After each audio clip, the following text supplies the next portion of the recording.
I just read 42 books. What the fuck are you doing here? Get out of here. I just read 42 books on Bitcoin because I was tired of pretending I understood it when I clearly didn't. Most of them genuinely awful to read, actually painful. But the other 5% completely rewired how I understood not only Bitcoin, but all of finance. And the people who get these ideas, they're getting richer while everyone else is still arguing if Bitcoin is even real. So give me 9 minutes and I'll save you 200 hours and a small existential crisis. But first, let's get into something a little bit more book friendly.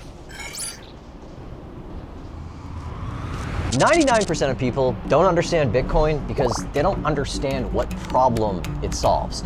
So let's start there. You probably noticed that over the last few years, prices for everything have gone up a lot faster than what feels fair. Houses, health insurance, gas, this $7 latte. We're all told that these are different problems, like housing shortages and corporate greed. But what if they're not?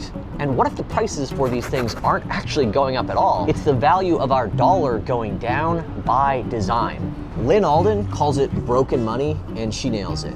We're all stuck in a debt spiral, and there is no exit. Let me visualize it for you.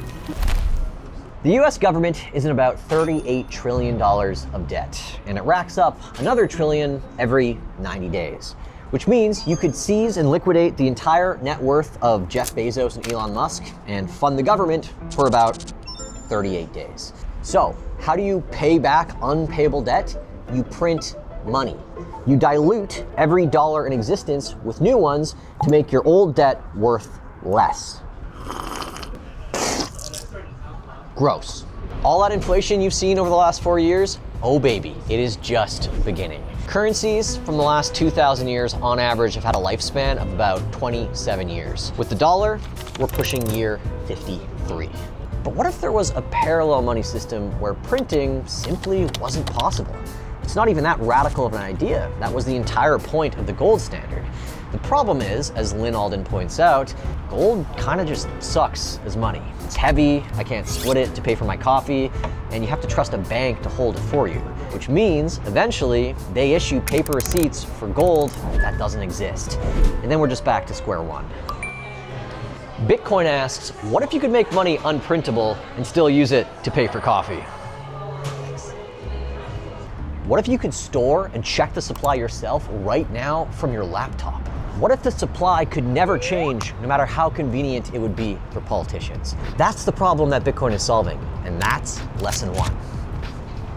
Okay, so Bitcoin's solving the printing problem. Great. But the next thing that everyone says is, wait a second, it's not real. It's not physical. How can it have any value?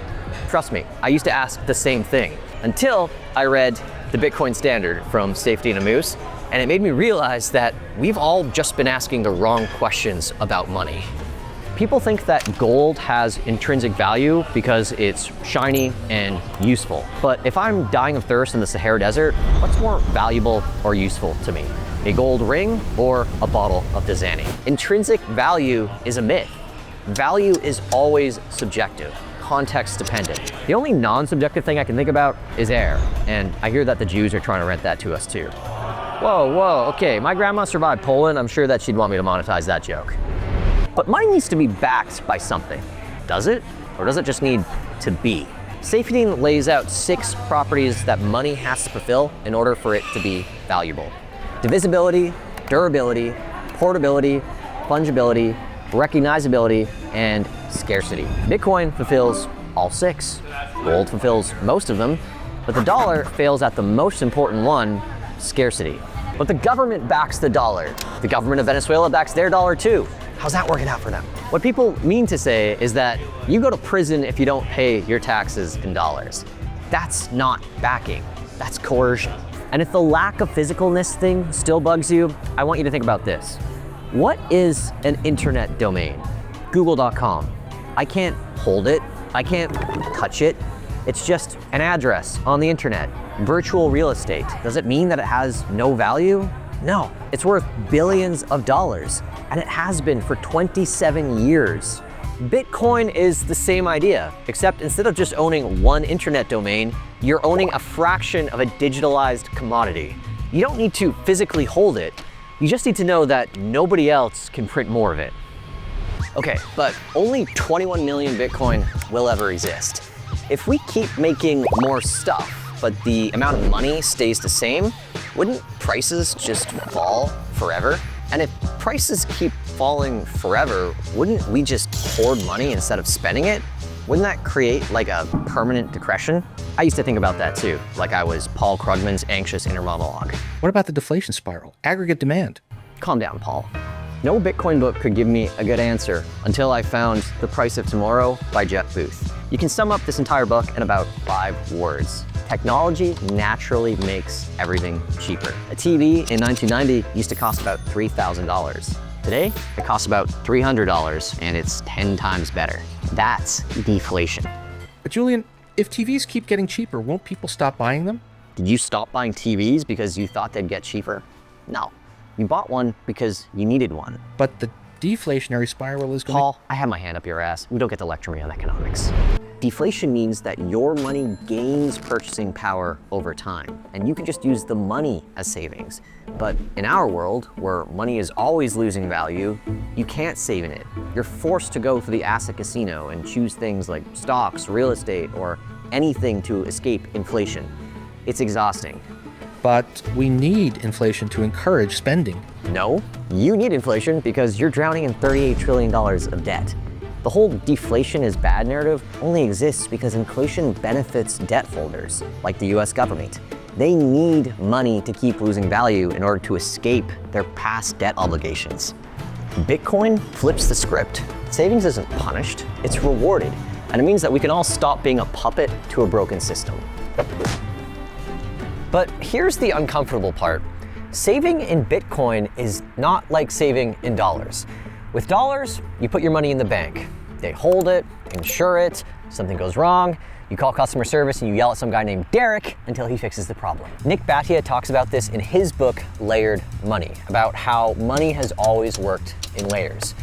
First you have gold, then you have banks holding the gold, then you have paper claims on that gold. Humans basically invented financial middlemen because we couldn't trust ourselves not to lose shiny rocks. But with Bitcoin, the entire point is to ditch the babysitter, to actually own your own money without needing to trust a bank. Banks will still exist. People will want loans, interest, convenience. The difference, you won't have to use them. No more call waiting music, no more your call is important to us, no more Derek from TD Bank. Optional trust instead of forced trust. Philosophically, I think it's necessary, but practically, it's difficult. I would know because I've lost Bitcoin twice, which either makes me a complete idiot or qualified to tell you what not to do. So here are the 2 tools that I use to store my Bitcoin as secure as a bank without the whole freezing of the assets part. First is CryptoSteel. It's basically a physical steel backup for your Bitcoin, so you're not leaving it on a hackable computer or a piece of paper that can burn. I've got about 12 of these things. It sounds paranoid until you need it. And because I've partnered with them, you can get yours here for 10% off or by using my code EXIT. And second is Casa. Think of it like a bank, but they can't screw you over. You get peace of mind, security, recovery, but they can never seize your Bitcoin. Lose a key? They got you. Want to pass your Bitcoin on to your kids? They can help with that too. And if you don't even know where to start, they have one of the best free guides on securing your Bitcoin. It's free and it's totally helpful. Unlike Derek from TD Bank who, and I swear to God, Derek, if you put me on hold one more time to talk with your supervisor, I will find your call center and I will take this book and I will shove it up your ass. Bitcoin helps you find inner peace. That's the final one. Gigi writes about this in 21 Lessons. When you first dive into Bitcoin, you think you're just going to be learning about magic internet money. Then you're learning about monetary policy. Then why empires collapse. Then why your boomer dad was able to buy a house for 9 raspberries while you can barely afford rent.